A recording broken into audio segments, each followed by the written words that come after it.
You want a sacrifice na bababain ng Espiritu ng Diyos. Offer a broken sacrifice. Offer a sacrifice of praise. Offer a sacrifice of knowledge of God. Offer a sacrifice of a contrite heart. At higit sa lahat ay ikatlong bagay na nangyari at kailangang naroon bago ang presensya ng Diyos ay bababa. Dapat po mayroong kahoy. Dapat po mayroong panggatong, mga kapatid.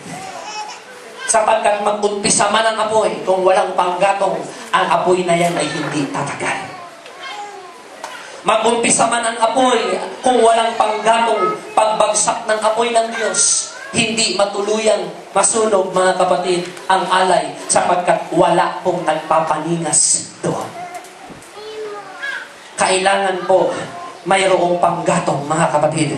Kailangan laging pinananauli at laging pinaririkit at laging pinapaningas ng palagi at pinapagpanauli ang apoy, mga kapatid, hanggang sa ito po'y patuloy na lalakas, patuloy na magdiningas, patuloy na mag-aalab, mga kapatid, hanggang ang apoy na yan ay magiging malaki at palaki ng palaki ng palaki, at ito'y hihipan, mga kapatid, ng hangin, at ito po, mga kapatid, ay dadalhin, mga kapatid, at palalakihin at palalaguin ng hangin sa pamamagitan ng panggatong na kahoy na iyong inilagay. Kung maliit ang panggatong na iyong inilalagay, mga kapatid, ang apoy ay mananatiling maliit. Pero kung lalagyan mo ng panggatong, mga kapatid, hallelujah, ng malaki, hallelujah, ang apoy na yan ay lalaki ayon sa laki ng inilagay mong panggatong doon po sa apoy ng Panginoon. Gusto mong bumaba ang Espiritu ng Diyos?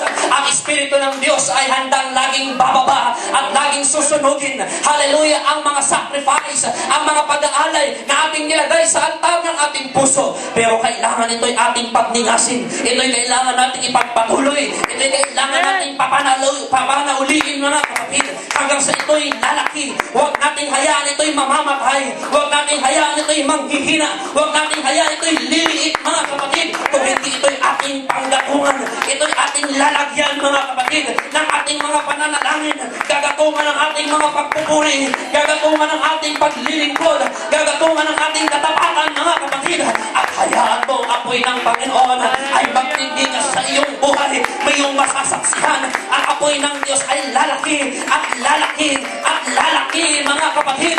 Hallelujah. On the day of Pentecost, atin pong nabasa kung paano bumaba ang Espiritu ng Diyos. Pero bago bumaba ang Espiritu ng Diyos, 10 araw sila po'y naghintay sa Panginoon. 10 araw sila po'y nag-ayuno. 10 araw sila po'y nanalangin. 10 araw sila po'y nagsisisi, mga kapatid. 10 araw kanilang nilinis ang kanilang sarili. 10 araw inihanda nila ang kanilang puso. 10 araw sila po'y naghihintay at nagnanasa at nagnanais na ang Espiritu ng Diyos ay bababa sa kanilang presensya, mga kapatid. And in the fullness of time, nang sapat na ang lahat ng bagay, nang ang sacrifice ay nakalagay na sa altar at ang kahoy ay nakalatag na upang ito po'y gawing panggatong, mga kapatid.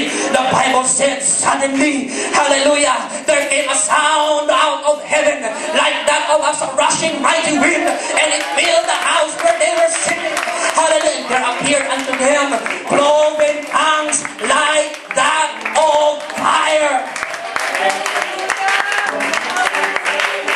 At sila pong lahat ay nakapuspos ng banal na Espiritu, mga kapatid. How is your altar this morning?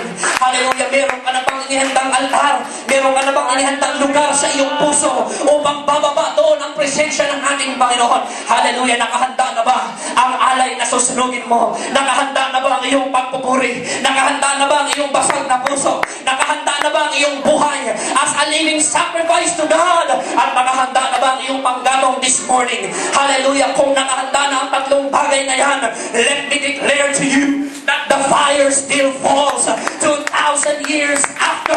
God still answers by fire. Hallelujah. Come on. Atin pong ilatag sa Panginoon ang ating pong alay na susunugin at ating hintayin, mga kapatid, ang pangako ng Panginoon na siya'y sasagot sa pamamagitan ng apoy.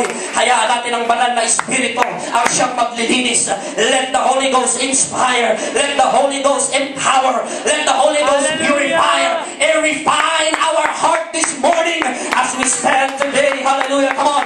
Let's offer a sacrifice of praise unto the Lord Jesus Christ.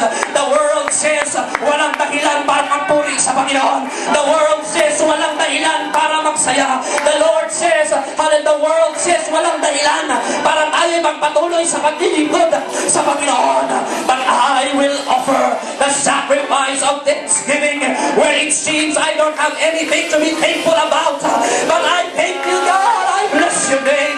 I bless you with my mouth. I bless you with my hands. I bless you with my heart. I bless you in the dance. I praise you with the string instrument and with the organ. I worship you and I give you my heart. Create me. Here's a broken and a humble heart before you, Lord God. Have mercy upon me. Hallelujah. Sige mga kapatid, atin pong gatungan ng apoy. The fire of God is falling in this place here today. Hallelujah. The fire of God is falling.